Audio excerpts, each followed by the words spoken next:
Hello everyone, this is going to be my first Skinny the Garage video.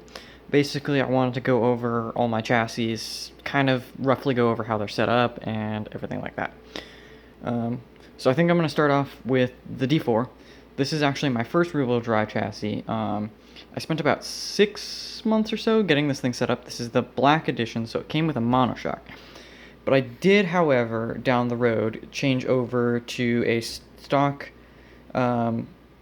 original D4 bulkhead, chopped off the upper part, went to monoshock, went with the lower monoshock mounts, and then I have these aftermarket caster adjustments.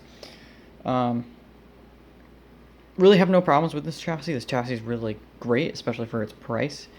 It's still a little funky. It likes to spin out every now and then, but it's solid enough that I'm happy with how it's driving. Pretty much I have Yokomo 60 millimeter shocks in the rear with Trackstar hybrid springs, pretty basic, with a one weight oil all the way around throughout the shocks. I also have an upgraded lower aluminum arm from the stock Sakura. I run an OMG V2 servo, Speed Passions ES3 ESC, or the Revington ESC, along with the 3.0 motor, which is a 10.5. As for tires, I run on pretty much all my chassis. Right now I have the LF3s in the front from DS Racing, and I also have the 4Fs in the rear. I do eventually plan to run completely 4Fs on all my chassis, all the way around on all four corners. I just ran into an issue of clearance with the wheels that I actually have my 4Fs on. They actually have a lip on the inside, and while these wheels do not, they actually have, let's see if we can focus. Come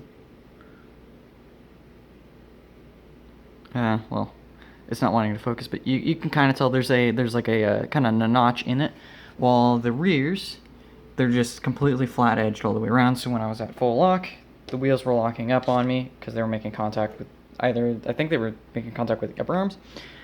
Now onto the body. This is the body I run on the D4. I actually have two bodies that I can run on the D4, which is the RX-7 as well as this one. But the RX-7, I have to switch these magnets around because the poles are different from the FD. This body was actually my most recent body. I'm working on another one. If you follow my Instagram, you've probably seen teasers of it every now and then. It's a purple, or a midnight purple FD.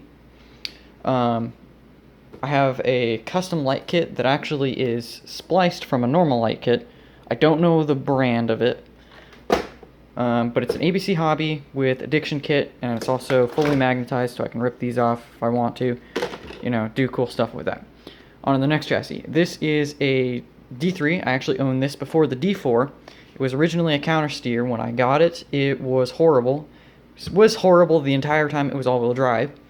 I've actually converted it over to rear-wheel drive. It's still in the tuning phases. I need to still work through a lot of the bugs.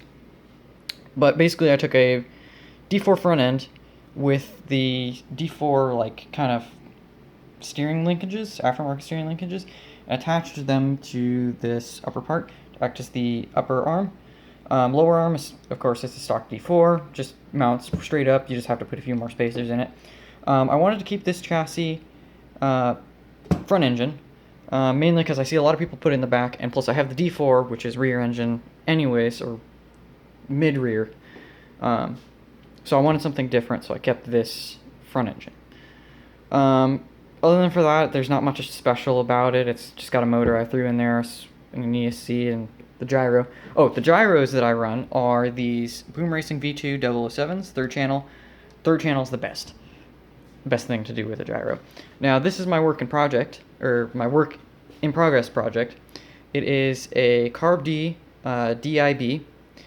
I plan to do a full comp build with this, and pretty much that's it as of thus far. I'm going to be doing boost and all that fun stuff. And yeah, that's pretty much all my chassis, and that concludes this video.